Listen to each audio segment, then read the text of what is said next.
Today, United States Ambassador to the United Nations Nikki Haley tweeted, "At the UN, we are always asked to do more and give more. So when we make a decision at the will of the American people about where to locate our embassy, we don't expect those we've helped to target us. On Thursday, there will be a vote criticizing our choice. The US will be taking names." Oh, this story is notable for a couple of reasons. And by the way, let me just clarify that threat is being made toward those who are going to vote against Trump's choice to designate Jerusalem as Israel's capital, and in regards to the UN vote. Now, I've tried to stray away from speaking about if it's politics, not necessarily current events having to do with Trump, but it bothered me to think about this story because what she's saying there is, hey, you better vote the way we want you to, or we're taking names. We're gonna find out who said what they didn't want, and if it conflicts with us, you don't want it to. It's this vague, almost gangsterish threat. so, and it's one of those things where she's trying to convey seriousness, but you're doing it on Twitter, and look, this is a person who is by no means not educated, and I don't know if this is just because Twitter is a place where you can't really type the most coherent sentences, but she put about with ABT, people with PPL, various ways of text that I can't imagine the ambassador to the UN typing in. Now, there have been people who might say, well, oh, this is a critique that's not well founded. You can't go over someone over their way of conveying an information. But here's the thing. First of all, if it required you to do those little abbreviations, make it multiple tweets and put continued. I've seen people do that where they put continued on tweets on Twitter as their official statement. This is part of the reason why Facebook should be the place to go to when it comes to releasing statements online. But that's going to fall on deaf ears because Trump's popularized that site so much now, referring to Twitter. Now, what's even more amusing when you go and watch this story and read the articles, I at first thought she'd made this statement on the to the UN, well, just in a public appearance there, but she's issuing this supposed serious foreboding claim on a platform that's been reduced to memes and gags and jokes. And I was very taken aback by it. But the main highlight of this, and really part of the reason why the US is going to continue to see crappy reception worldwide, forget our perception of our president, forget our perception of just every supposed leader we've had, there's been a basic decorum when it comes to the way in which we interact with other political figures. Now, she doesn't know who's going to vote against this thing. She doesn't for sure know who's going to vote opposing it. But let's say that, I don't know, someone votes that has strong affiliations with Palestinians.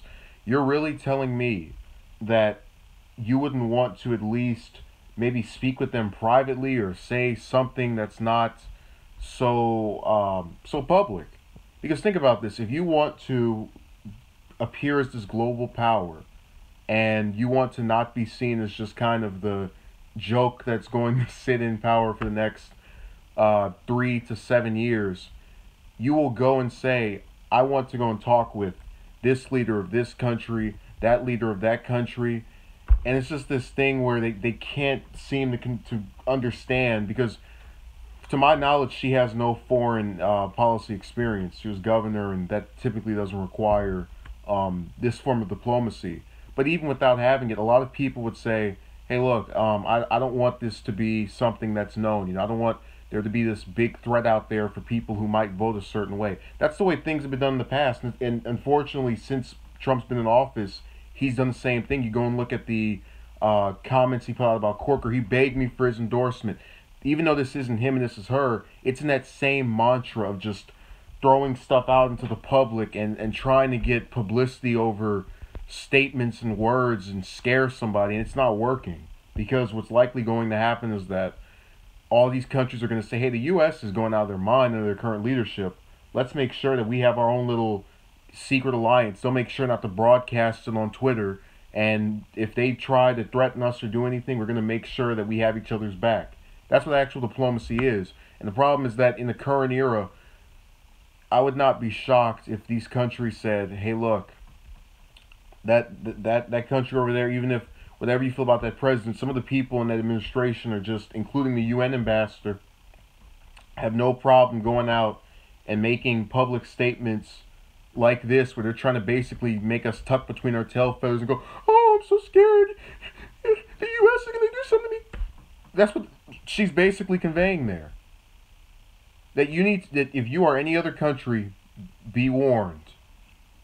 You better not vote against this, or we're going to take your name down. Oh. And it was... This story's twofold. I'm annoyed by what she did, but I'm also annoyed that it was her who did it, because I had a pretty high opinion of her up until this point. You know, she and Mattis are the only members of Trump's cabinet I've even had any type of liking toward. That's because she was devoid of most of the scandals and off-the-cuff comments that are typically associated with just the lack of experience. If you notice, a lot of the people in his cabinet who've typically had flack come from things they've said or done are people who've never held office before. And with Mattis, a guy who was experienced in the military, and with Haley, who was governor, you can buy this idea of, well, they're going to have an easier time getting around certain things because they've been in it longer. They've had this practice beforehand. And that's something she was able to do for the most part, except for right now and earlier this year, where she said something to the effect of, thanks North Korea for having me in working on 4th of July, or something to that extent. These are various comments that have been made on her part that I think are very denoting of a lack of just...